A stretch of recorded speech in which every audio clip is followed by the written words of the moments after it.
right, good morning once again. I'm pleased to introduce you to emergency managers from the City of Port St. Lucie, St. Lucie County, Indian River County, and Martin County. With over 200 years of experience collectively, they will share their knowledge to help you be better prepared for this year's hurricane season and the other hazards that we face. So I'm going to go ahead and introduce each one of you, and you can raise your hand up so the audience can identify you. Billy Weinshank, Emergency Management Division Director for the City of Port St. Lucie's Office of Emergency Management.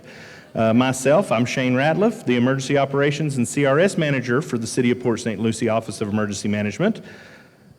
Amy Heimberger Lopez, Emergency Management Coordinator for Martin County Emergency Management. Sanji Hawkins, EOC Manager for St. Lucie County Emergency Management. Mason Kozak, the Radiological Emergency Preparedness Analyst for Indian River County Emergency Management. And Ryan Lloyd, the Emergency Management Coordinator for Indian River County Emergency Management. All right, so just the structure of the panel. Thank you.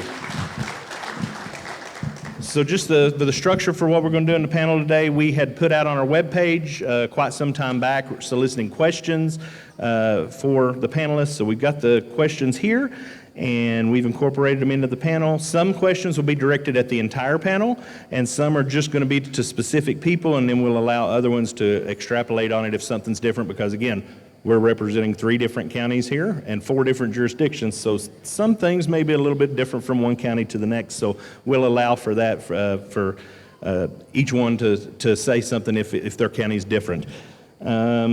At the end, if we have time left over, which so far we're not doing too good, but if we have time left over, we'll take questions from the audience. You can also talk to any of our emergency managers. They're here most of the day, one-on-one. Just catch them somewhere out in the vendor hall and attack them with all of your questions. Attack them with questions, not fists. All right. So number 1, Sanji. Some people joining us today may be unfamiliar with the field of emergency management. To help us understand better, what is emergency management? Thank you, Shane. So guys, I'm going to give you the short version of what emergency management is. So there's 4 components to emergency management. One is preparedness, response, recovery, and mitigation. Part of preparedness is what we are doing here today for each and every one of you. So we're sharing information, making sure you're educated on how to prepare. The response is, all of us, we respond together, because I remind individuals, when something is happening in Atlantic, it does not stop at a county. It will affect all 3 of us. So that's where we have to coordinate together, communicate, and collaborate. So in a nutshell there, we help you prepare, we will respond for you, we deal with recovery and mitigation to make sure or possibly that it's not happening again. So that's just a short version to help you remember what emergency management is. All right, any other comments from any of the rest? Okay. All right. So the next one is for Billy and Sanji. Billy, you're the Director of Emergency Management for the City of Port St. Lucie, and Sanji, you are what's the title now? Emergency Operations Manager, is that it, or? It's the Emergency Management Division Manager. Emergency Management Division Manager, okay. I know that just changed. Oh, thank you, sir. So how do your roles differ during an emergency between each agency? We have similar roles, what Sanji just covered. We prepare, we respond, we recover, we mitigate. So we both do that. I do that for the city, Sanji does that for the county. When we have an incident happening, like a hurricane, we work together hand in glove. So whatever we're doing in the city, I'm calling up Sanji and letting her know, and she's doing the same for us. Agree. So again, just because we represent different agencies, Billy and I, we work very close together, as well as Ryan and Amy there. So again, just know that your cities and your counties, we're here together. All right, great, thank you. The next question is for Amy. So Amy, storm surge is the largest killer during a hurricane, as we all saw during Hurricane Ian last year. It was the storm surge that killed most of the people, not the wind. It is not only a threat for coastal areas, but for those who reside near the St. Lucie River as well, which goes through our jurisdiction as well as your jurisdiction. What are some things you want the public to know about storm surge? Thank you, Shane. Hello. Can you hear me now? No? No? You'll have to be right on the mic. I'll be right on the mic, just like this? Okay. So storm surge is deadly because sometimes it's a little unpredictable. Just because we have it coming from the sea, which is, it's formed by the wind that comes from the storm, but it also has contributing factors to it, like the tide, the time of day. We also have waves that might be integrated into that, and also the fresh water input. So we have rain coming in as well. And we know that rivers flow into the sea, but when all that seawater comes back, it just kind of crashes in and goes into the coastal, not just coastal, but inland counties or upstream. So just a couple of examples to illustrate how just because it's just a Category 1 or just a Category 2, it doesn't mean the storm surge is less or more. So let me give you some examples. Hurricane Katrina was a Category 3 at landfall, and it had 28 feet of storm surge. Hurricane Ike was a Category 2 in Texas and had 20 feet of storm surge. Hurricane Charlie in Florida had 6 to 8 feet, and that was a Category 4, so you can see the difference in the categories and the amount of storm surge that there is. And Hurricane Irene was a Category 1 and produced 8 to 11 feet of storm surge. So it really doesn't matter what category the hurricane is. Really don't pay attention to that. Really pay attention to the hazards that could come with it. Like I said, the amount of rain that's coming. And just to let you know that 6 inches of fast-moving water is enough to knock over an adult and kill you. So remember, you remember the boats that are everywhere inland. You remember homes that were moved off their foundation. You know, that can really affect the way storm surge interacts with humans. So pay attention to where you live, know your risk, know your zone. Listen to the warnings. Just because, like I said, it's just a Category 1, it's just a tropical storm, doesn't mean there won't be storm surge. And finally, be proactive and be safe. Just because you don't live close to a coastal area, you may live close to a river, which might have that kind of inundation. So. Thank you, Amy. And I was just told that the people in the back, where it's so loud outside, y'all are having a little bit of trouble hearing. So guests, please make sure you get really close to the mic. I don't have to because my voice is deep enough, but get really close to the mic whenever you speak. Billy? I just wanted to add to that. Show of hands, how many of you were here in November 2022? Here in St. Lucie County, Martin Indian River. Do you guys remember Hurricane Nicole? Wasn't a big deal, right? We had 6 feet of surge in the river, just to give you an idea. That boardwalk on Port St. Lucie Boulevard, know what I'm talking about? Portions of it were underwater, damaged. So it's, when we're, especially people that live near the river, or if you're fortunate enough to live near the ocean, if you're in an evacuation zone and your emergency managers ask you to evacuate, that's why. Please heed that. All right. Ryan, go ahead. So we have a saying in the emergency management field, know your home and know your zone.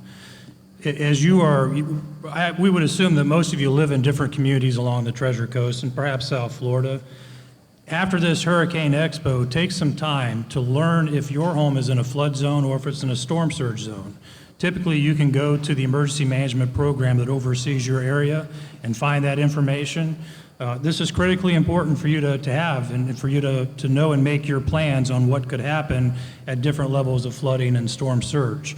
If for any reason that you guys cannot find that on the websites for your respective jurisdictions, reach out to the emergency management program directly, and that information will be provided for you. It exists. Thank you, Ryan. I wanted to add one more thing. When I say the word storm surge, does everybody know what that phrase means? Because after Hurricane Ian, the emergency management director over in Lee County said she just kind of went and talked to people and said, the storm surge was whatever it was, 15 feet, 18 feet, and they're like, they actually thought that meant that the water line where the tide comes in would come in 15 feet further on the beach. No, it means a 15-foot high wall of water coming in. So think of it as a tsunami. Everybody knows what a tsunami is. You saw what happened over in Indonesia several years back where a giant wall of water came over, washed over the island, pulled everybody out to sea. That's what storm surge is. It's a giant wall of water being pushed by the hurricane, and if they say it's 18 feet of surge, it's 18 feet higher than the normal tide for that time of day. So that's my spiel. I want to make sure we educate our residents on what storm surge actually means so that they understand that you're not going to survive 18 foot of water crashing on top of your house. All right, so the next one is actually for me. So multiple jurisdictions in the area are part of the CRS program. What is the CRS program and why is it so important? So I'm pretty sure every jurisdiction here participates in community rating system. All right, I wasn't sure about Indian River, but okay, now I know because Ryan's shaking his head. All right, so all of us participated in it. It's through FEMA. It's called the Community Rating System. It's part of the National Flood Insurance Program. And when communities participate in it, what we do is we try to implement various mitigation measures to reduce our chances of floods within our respective jurisdiction, and they grade you based on this. They grade you. So when you enter the program, you enter as a Class 10, which is the lowest class. It represents pretty much no discount. And then each class that you go up towards 1 gives a 5% discount for people who get flood policies within the special flood hazard area. So within the city, we have 914 properties in the special flood hazard area. Most of those are along the St. Lucie River. There's a couple other places that are not as close to the St. Lucie River that go kind of west between there and the turnpike, where it's really low lying in comparison to where the river is as far as how high the river is. And those properties, if they have flood insurance, for each grade you get another 5%. Now if you're outside of that area, you can get up to 10% discount, but that's the maximum. They max you at 10%. So the city, just last year, we've been a Class 8 since like 1996, the city has. And we worked on it, me and several of the departments within the city, our communications department, our building department, our public works department, we're all implementing these various mitigation measures to try to educate the public, to try to work on our drainage systems, work on our building codes, all these different things. Our flood ordinance, working on our flood ordinance to make sure it's really up to snuff. And by doing so, we actually went up or down, however you want to look at it, but we went up to a Class 5. So it gave us another 15% discount. So now if you live in that special flood hazard area, you get a 25% discount on your flood policies. Now remember, like we mentioned before, James Whelan mentioned it before, I think, flood policies are separate policies from homeowners. If you have homeowners insurance, you are not covered for rising water, which is what a flood is. Wind-driven rain, maybe. If the wind blows your roof off and then it fills with water because of the rain, they're going to argue with you, but eventually they'll probably cover you. Now, if water comes in the form of storm surge or rising water, like the St. Lucie River goes out of its banks and floods your home, you will not be covered unless you have a separate flood policy. Luckily, flood policies, well, they've bounced up and down quite a bit over the last few years. If you live outside of a flood zone, or what they call the special flood hazard area, these lights, they're automatic, and I don't know why they turned. Now they're going completely out. There you go. All right, so Smelling on the light switch. That was your thank you, time. FPL. No, I'm just kidding. They didn't have anything to do with it. We can talk about generators after this if we need to. Yes. If they hadn't come back on, we've got a 3,500 watt Craftsman generator that we're giving away. We could hook that up to the lights. But anyway, so the CRS program, we're all doing that. We're all striving and trying to implement more mitigation measures to bring down the flood insurance rates for you, our citizens, so that you can get flood policies. Because without those flood policies, it's very hard to recover. I know I know a lot of you watch the news. You're seeing right now people in Lee County talking about, I didn't have flood insurance coverage and FEMA only gave me $39,000. That's the absolute maximum you will ever be given by FEMA is $39,700. It's adjusted each year for inflation. You're not getting the $200,000 that you lost in your house. So flood insurance will give you that $200,000 when your house disappears, but FEMA will not. So keep that in mind. Thank you. Ryan, yeah. Or not Just Ryan, to add Mason. on one thing to just piggyback on it, does anybody remember the Kentucky flooding that happened earlier this year, or end of 2022? Majority of those homes that were impacted by the flooding were not in a special flood hazard area, really. They were not in a flood zone. Most of them, I don't think, had flood insurance.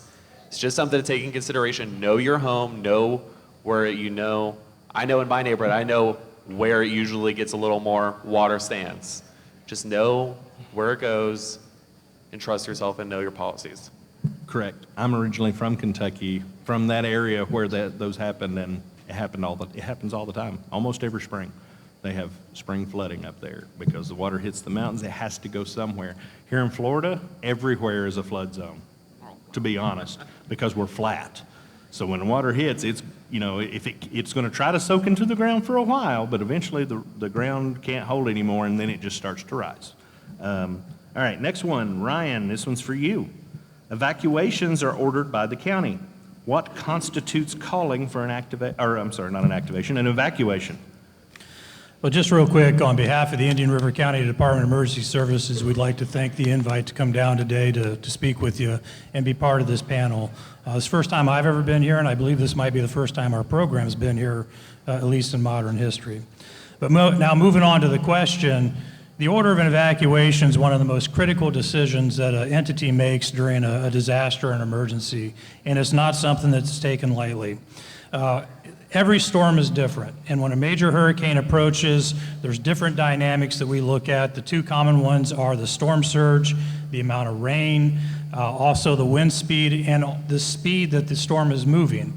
We look at the predictions that are provided by the National Weather Service and the National Hurricane Center, and then we try to formulate the best plan for the community to keep as many people as safe as possible, and that includes issuing evacuation orders when they are needed.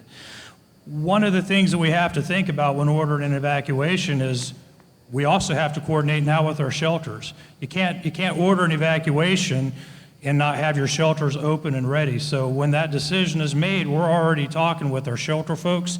For Indian River County, that's the school district, and getting those schools prepared for people that are going to come in.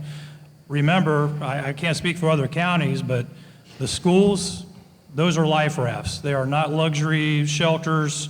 If at all possible, shelter somewhere else. It's a last resort, but they have to be ready.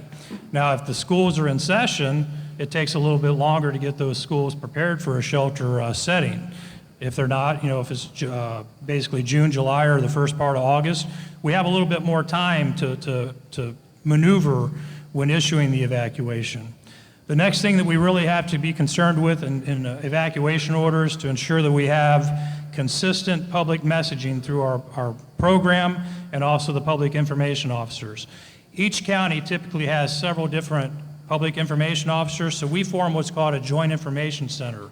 I'm not going to throw acronyms at you today, but the bottom line is to get all these people together so that way we're delivering the same message to the community so there's no confusion. The worst thing to do is to have conflicting messaging during an evacuation setting. It's just not what we want to do. Additionally, each person on this panel knows each other professionally. The emergency management program, the emergency management community is a tight-knit community. We all participate in regional conference calls, and frankly, we all have each other on speed dial. I know Amy, I know Sanji, I know the Port St. Lucie folks, and obviously I know Mason. We work together, and while we are all individually responsible for our municipalities and individual counties, if a major hurricane is coming towards the Treasure Coast, there's a good possibility that these different counties are going to issue the same type of evacuations. So we speak together, and while our timing may not always be the same, we try to line up to make sure that we're all doing the same thing in the best interest of the communities. Another thing that we have to think about running along I-95 and also the Turnpike is whether or not South Florida has already issued evacuation orders. If you look back at Hurricane Irma, that storm affected the entire Florida peninsula, and it started down in South Florida. So if South Florida, meaning Dade County, Monroe County, the Keys, or Broward County down in Fort Lauderdale, have issued evacuations before we have, we've already potentially got 2 to 3 million motorists coming northbound on I-95 and the Turnpike to our area, and that's going to deplete a lot of the resources that we have for fuel and food quicker than what we would expect. So when we're thinking about evacuations, that is a factor in making decisions on how much time we really have. And then finally, we ask this. There are always people that stay. I believe with Hurricane Ian, there were 156 fatalities that were attributed to the storm. Many of those were folks that were killed by storm surge. And there is a YouTube video, and if you just YouTube Hurricane Ian storm surge, there's a video that shows a time lapse on a street of all that water coming in. It's a powerful video. I mean, it really is, and it'll give you a perception of how serious the storm surge could be, and that's 15 feet. So take evacuation orders seriously. Right now is a great time to have your go bags ready, to have anything that you guys need to go to a different part of the state. And one last thing before I conclude my answer, we advocate that you evacuate tens of miles, not hundreds of miles. When you see a major storm and there's a 150-mile-per-hour wind, most of that wind is centralized around the eye of the hurricane in that immediate area. Also, the northeast quadrant typically has the most severe weather. If you evacuate tens of miles, you may still be in 100-mile-per-hour winds in Orlando or elsewhere. But if you're in a good building that's structurally sound, you've got a real high chance of surviving that storm compared to being in the area that has 150-mile-per-hour winds. So again, when you hear 150-mile-per-hour winds, that's not the entire storm. That is centralized mostly around the eye. So please take evacuation orders seriously. We take them seriously. We don't just make them to make them. We make them when we feel that there's a genuine life safety issue for the communities we represent. Thank you, Ryan. All right, so talking about something other than a hurricane, we talked about flooding a little bit, but Mason, this question is for you.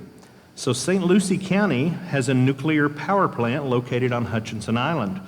You're the radiological coordinator for Indian River, and the question is, have there ever been any evacuations ordered for a nuclear disaster stemming from that plant?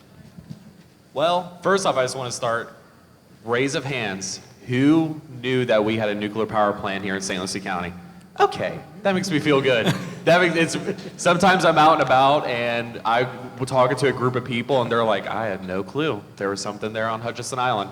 So shout out to St. Lucie, Port St. Lucie, Martin County doing their education good to their citizens on that. So to answer the question simply, no, there's never been an evacuation issued for the St. Lucie plant since it's been in service.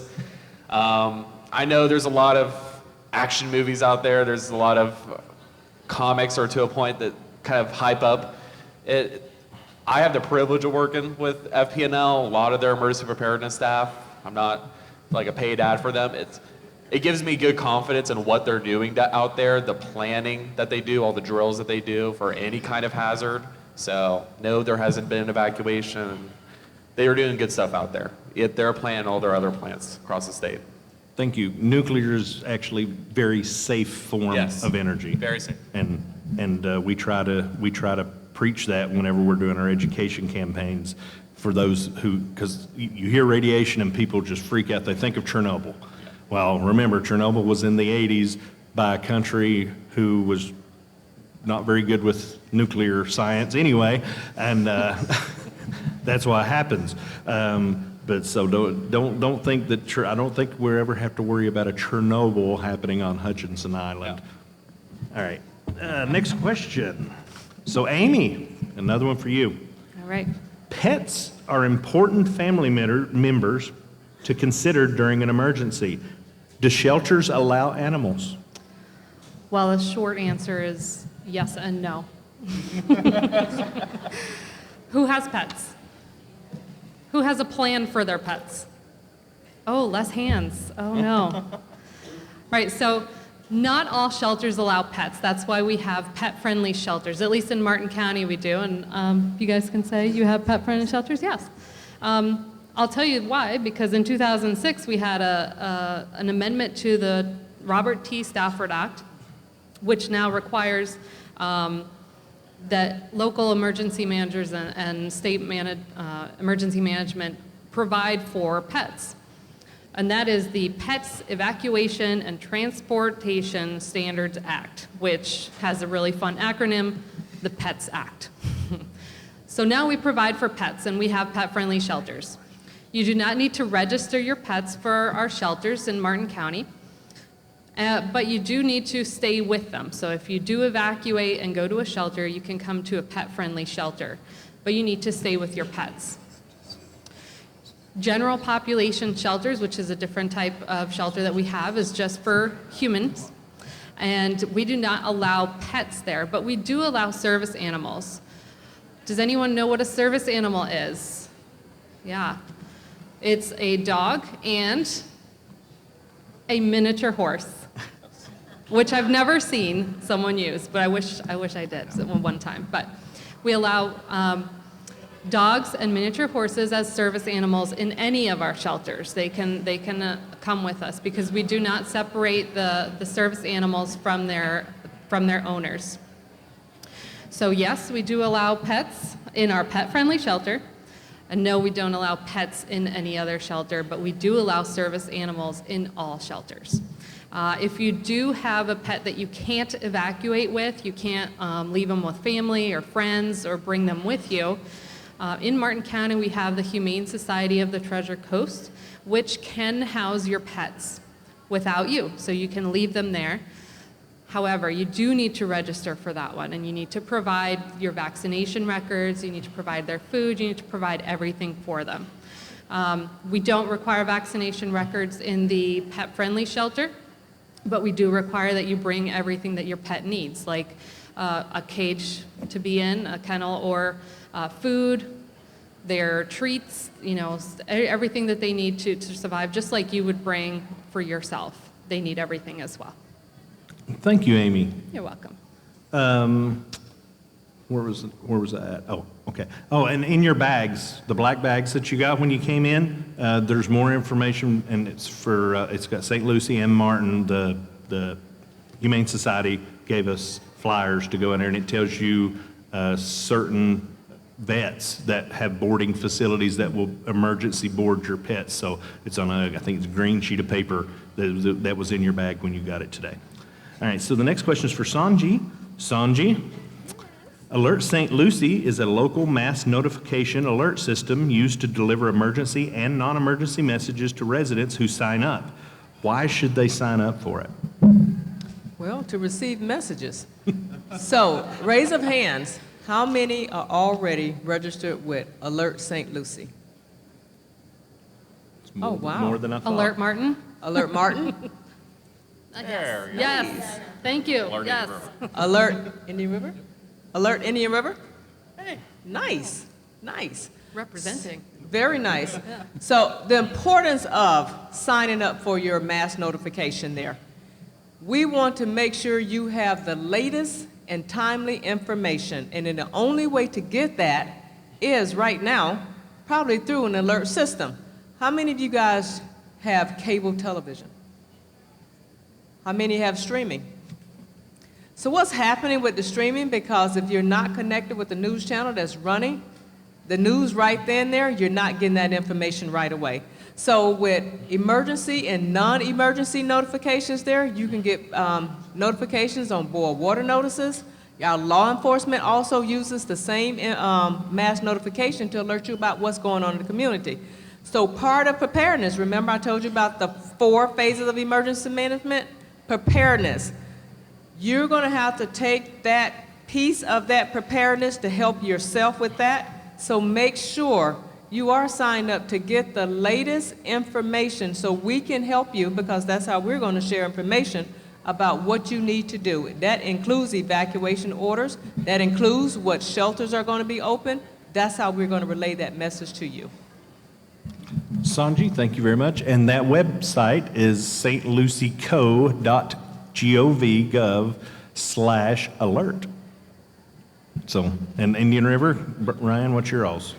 Yeah, I'll trudge down a muddy path here, but how many of y'all got a test alert message a couple months ago? I was going to say that. Go ahead. 4:45 in the morning. I did too. Without going into a ton of detail on that, that was a human error issue on behalf of a vendor. It was sent out statewide. It was a scheduled test. What I really, it was an isolated incident, and I want to throw that out there again. It was a very isolated incident that occurred in the public alerting system.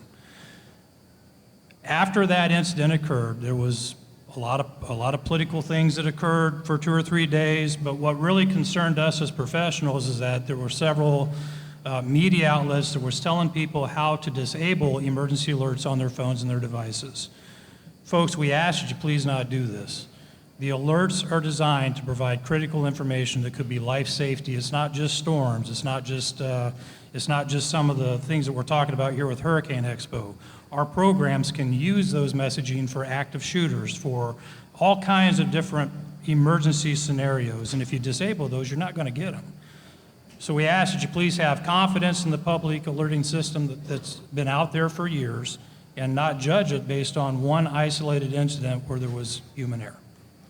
I also wanted to add, Shane, those two systems, the alert that you got at 4:45 in the morning, that was a state. If you are signed up for Alert Martin, Alert Indian River, Alert St. Lucie, that is a different system. So Yep. That's what I was going to say. That is not the same the same. system. Yeah. That's the WEA, Wireless Alert, Emergency Alert System, which is FEMA-owned, and they give states permission to use it. Correct.